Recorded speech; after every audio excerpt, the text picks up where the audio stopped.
ప్రతి గ్రామంలో కొనసాగుతూ ఉంటుంది. Thank you sir. అట్లే ఎమ్మెల్యే వస్తున్నట్టు ఎప్పుడు అడ్డుపడతాం అనే పరిస్థితులు ఉంటాయి. అయితే మీరు కాలనీలో కానీ ఇల్లుకి పోయినప్పుడు ప్రజల నుంచి ఎటువంటి స్పందన వస్తుంది? అంటే సంక్షేమ పథకాల పట్ల వాళ్ళు మీకు చెప్తున్న పరిస్థితి ఏంటి సార్?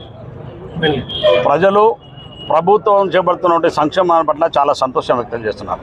ఇవాళ చాలా మందికి రేషన్ కార్డు వచ్చింది, మాకు రేషన్ కార్డు వచ్చింది అంటున్నారు. 10 సంవత్సరాల్లో మాకు ఒక రేషన్ కార్డు రాలేదు కానీ వాళ్ళు వచ్చినాయి అంటున్నారు. అదేవిధంగా ఇందిరమ్మ ఇండ్లు చాలా మందికి గుడిసెలు నిజంగా చూస్తే ఒక కడుపు తరుముకుపోతుంది. ఒక్కొక్కరు అయితే మామూలుగా ఒక ఇంట్లో చూసినాను, ఆ ఎస్సీ కాలనీలో 4 అవేమంటారు, ఒకటే ఇంటి మీద 4 అవి పెట్టి కప్పుకున్నారు. ఆ పోస్టర్లు వేస్తే అది ఉంటుంది కదా, కవర్లు, ఫ్లెక్సీ కవర్లు కట్టుకొని ఉన్నారు పాపం పేదవాళ్ళు. అటువంటి వాళ్ళకు 10 సంవత్సరాలు ఒక్క ఇల్లు ఇవ్వలే. కానీ ఈనాడు వాళ్ళకు విశ్వాసం ఉంది, అయ్యా మీ ప్రభుత్వం వచ్చిన తర్వాత, రేవంత్ రెడ్డి అన్న ముఖ్యమంత్రి అయిన తర్వాత, మీరు ఎమ్మెల్యే అయిన తర్వాత మాకు ఇల్లు వచ్చింది. ఆ నమ్మకం, ఆ విశ్వాసం, అందుకే ప్రజలు చాలా సంతోషంగా హ్యాపీగా ఉన్నాం. ప్రజలు అంటుకుంటానంటే మేము ప్రజల సమస్యల్ని పరిష్కరించడానికి తిరుగుతున్నాం తప్ప రాజకీయాల కోసమో, రాజకీయ ఆలోచనల కోసమో, లేక ఇంకొక తిరగట్లేము.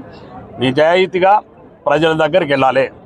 నా మీద ఏదో విశ్వాసం, నమ్మకంతో నన్ను ఆ రోజు గెలిపించిన ప్రజలు, వాళ్ళకి అండగా ఉండాలి. నా చేతనంత దగ్గర వరకు ఆ గ్రామాల యొక్క అభివృద్ధి జరగాలి. ఆ గ్రామాల్లో సమస్యలు పేదవాళ్ళందరూ కూడా రోజువారీగా ఎమ్మెల్యే చుట్టూ తిరగడం కాదు, అవసరం ఉంటే ఎమ్మెల్యేనే మీ దగ్గరికి వస్తాడన్నట్టు ఆలోచన నేనే వాళ్ళ దగ్గరికి వెళ్తున్నాను. వాళ్ళు చాలా బ్రహ్మాండంగా ప్రజలందరూ కూడా స్పందించినారు, వాళ్ళ సమస్యలు చెప్పుకున్నారు. నేను చేయగలిగింది అప్పటికప్పుడే కొన్ని సమస్యలు అధికారుల దృష్టి తీసుకెళ్ళి